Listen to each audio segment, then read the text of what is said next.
Good morning, everyone.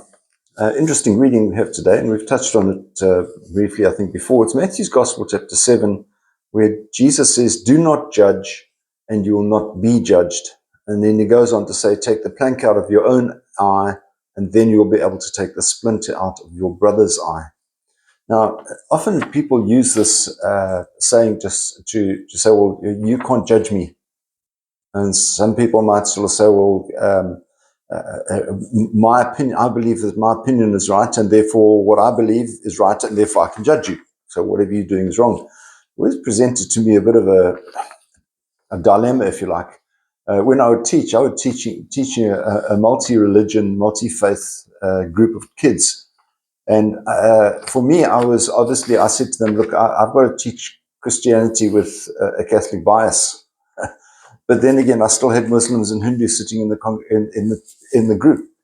And I said to them, "Look, you need to understand that where I'm coming from is what I believe in. That doesn't necessarily mean that I should be saying that you are wrong.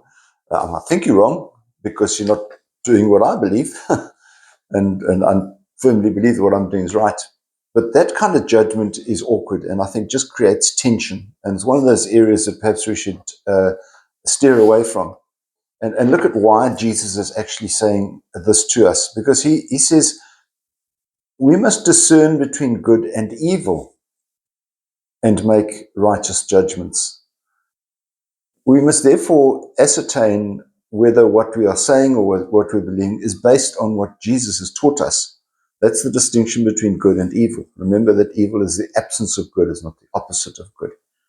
And so therefore, if there's a situation where we feel that someone is talking from a viewpoint which is against good and is in favor of not good, then we're in a position where we can sort of say, well, that we can make a right judgment.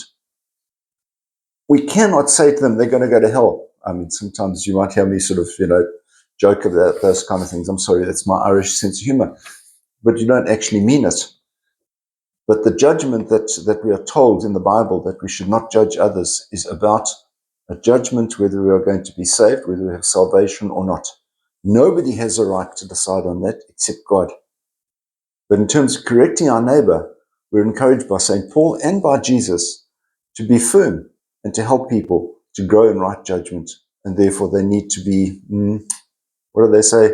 They need to be evaluated. And evaluation is what God asks us to do. You have a wonderful day. Keep yourself safe. God bless. Bye-bye.